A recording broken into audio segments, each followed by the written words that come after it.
This is Mark Fletcher, and welcome to my world.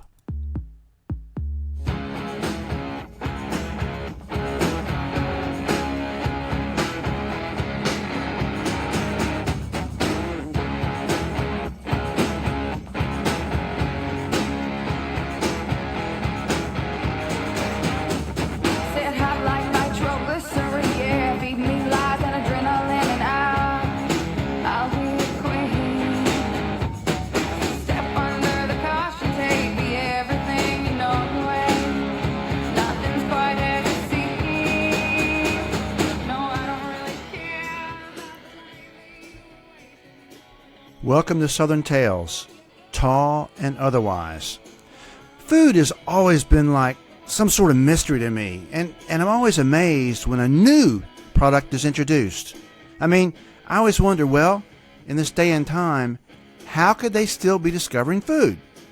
I know we're discovering things in faraway galaxies and stuff, but would you have thought that all the food had been discovered?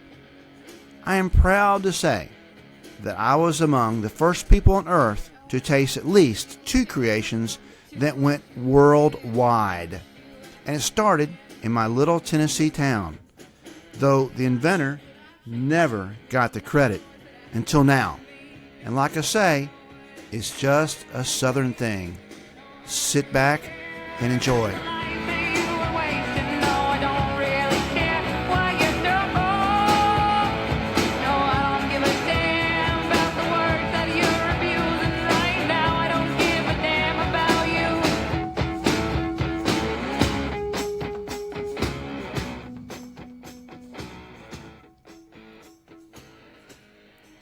Southern Tales, Season 2, Episode 6. Jamie, Big Boy Fry. As a kid, as for any and every kid, when you're growing up, you meet characters who seem larger than life. You are amazed at their greatness or smartness or kindness or whatever. These people create an indelible imprint on the foundation of our lives. Some are small prints and some are large, but they are all a part of who we grow up to be, and that is where we're off to tonight. And while there may be some disputes about the actual facts, this is the way I remember it. And in my opinion, every goddamn word is true.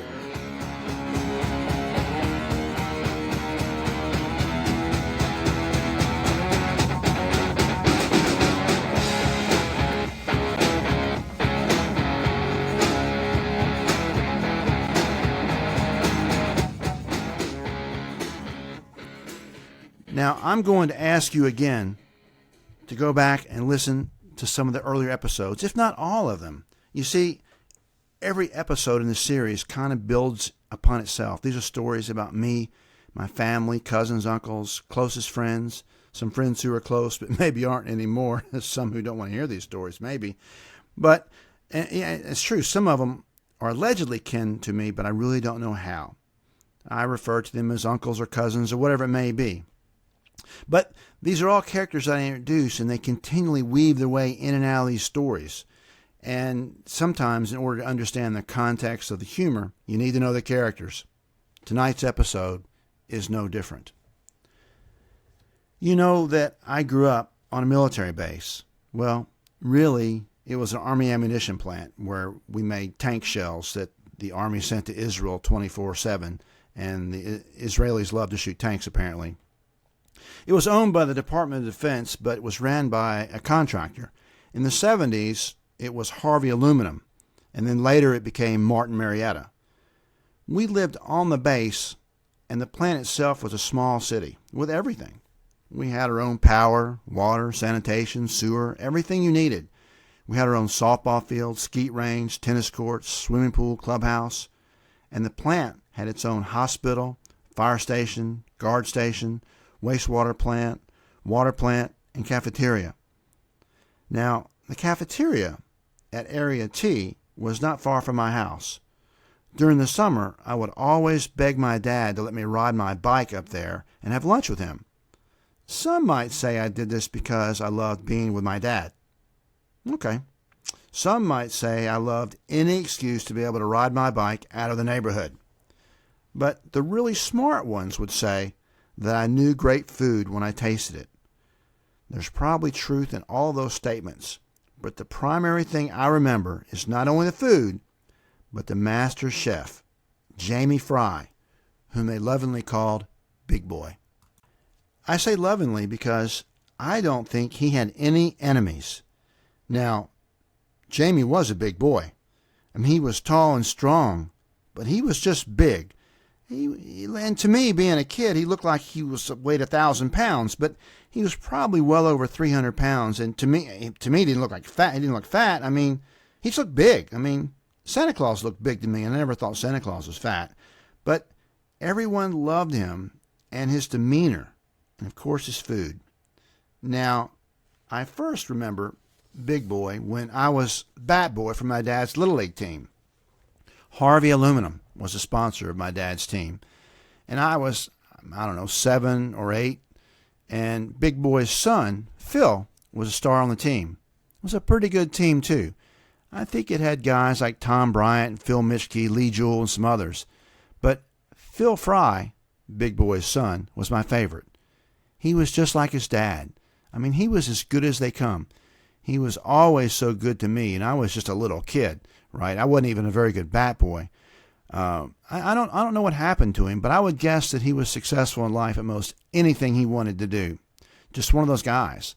Later, I went to school with his little sister Lori, who was a year younger than me. And yep, you guessed it. She was a great outgoing personality, and everyone loved her. I think goodness just ran in the family.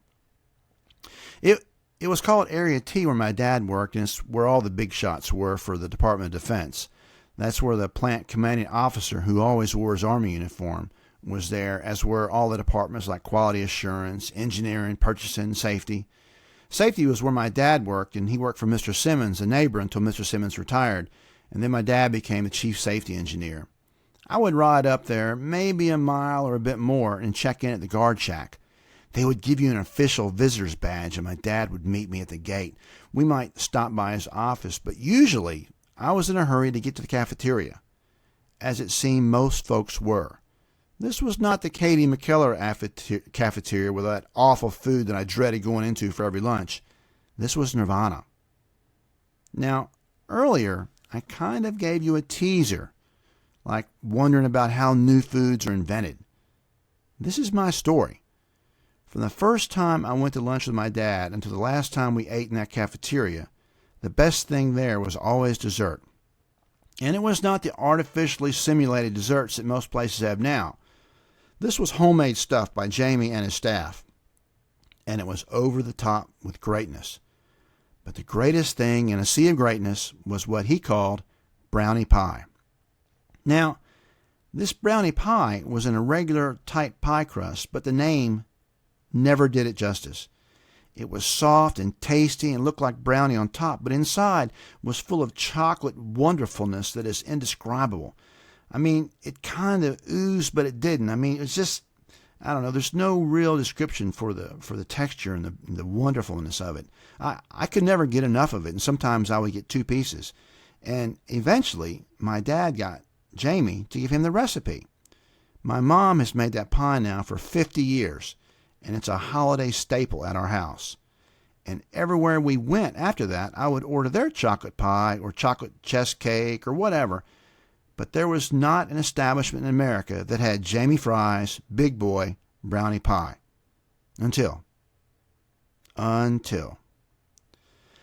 Memphis's most popular barbecue restaurant, and I'm not going to name Corky's in this episode because I want to leave them anonymous, but it opened somewhere in the late 70s or early 80s, and soon after, an item called fudge pie appeared on their menu. They would serve it warm with ice cream, and of course I had to try. The first time I was floored. It was Jamie's Big Boy pie. Someone had duplicated his recipe, or had they? Do you seriously think that in the whole wide world, the only folks who duplicated his recipe just coincidentally happened to be less than 100 miles from the creation point? Working through some odds given to me by an actuary and also by a poker player, I believe him pretty much, it is about 1 in a million that this could happen so close to the source and simply be a coincidence. But it gets weirder. By the way, I will post the recipe on our website at Broadneck Music for those of you who want to have the classic Big Boy brownie pie. But as I say, it gets weirder. Sometime in the early 70s, I remember Jamie came up with another creation. One day for lunch, he was trying to get folks to try his new pork patty sandwich. He told my dad that he'd had a surplus of these pork pieces of meat and wanted to try something new. See, these pieces of meat were like in oblong patties, and he had come up with a really tasty sauce. It was kind of a barbecue sauce, but it wasn't. It was different, you know? And then he would garnish the bun with pickles and onions if you wanted. I tried one. It was absolutely amazing. It became overwhelmingly popular, and it became a staple at the cafeteria because it was so wonderful. But it wasn't an everyday item. I think maybe it was only on Fridays. I can't remember, but it didn't always have it. A year or two later, the federal government, always trying to save money, you don't really believe that, do you, about the federal government, but that's what they always say. They brought in some fast food folks to discuss creating a food court and getting rid of the cafeteria. They thought maybe by these independent contractors coming in, they could save money and everybody be happy. Well, these consultants stayed around for a week or two. They were eating in the cafeteria, they were looking into operations, they were interviewing customers, they were doing all sorts of fact-finding surveys and whatnot. In the end, it was decided, no surprise, that Jamie had the most efficient operation and no contractors could equal or improve his operation. High praise from the government, who are always trying to screw around with our lives anyway. I still feel that way about those guys. Anyway, just a few years later, yep, you guessed it, McDonald's market tested a new sandwich in the South. Now, coincidentally, they market tested it in Jackson, Tennessee. Now, I don't know how far or wide the market test was, but coincidentally, understand the quotations, Jackson, Tennessee was in the test area. Because I actually tried one of the new sandwiches. I can't remember if they called it the McRib at that time or not. They were probably still fiddling around with names, but they were like selling them two for $1 or something. It was crazy. And I tried one, and I probably bought two if they were two for $1. Guess what? It was Jamie Big Boy Fry's sandwich. He'd called it a pork cutlet sandwich or something. But here it was at McDonald's. And once again, how are new foods discovered? You may think that a bunch of mad scientist chefs are locked away in a kitchen putting together every possible ingredient combination until they find that perfection. Or you could just steal it. No actual proof other than coincidence, really? Another coincidence? Or another genius idea stolen by the big boys? And if you saw the McDonald's Ray Kroc film about how he stole McDonald's from, you know, the McDonald's brothers, stealing the McRib sandwich from Big Boy wouldn't be any big deal. And of course, there's nothing we can do except maybe start a petition asking McDonald's to rename their pork sandwich. I think they should call it the Big Boy. Sounds fitting to me. Let's start a movement.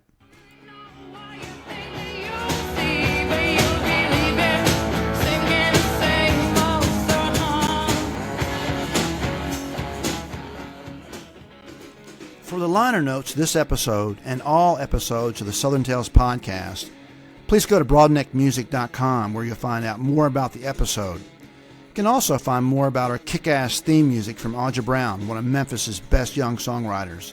You can also contact me at stalespodcast@gmail.com. You can ask questions, or you can tell me your stories, and eventually your stories can get on Southern Tales Podcast. Once again, thanks for listening, and please tell a friend about the fun we're having.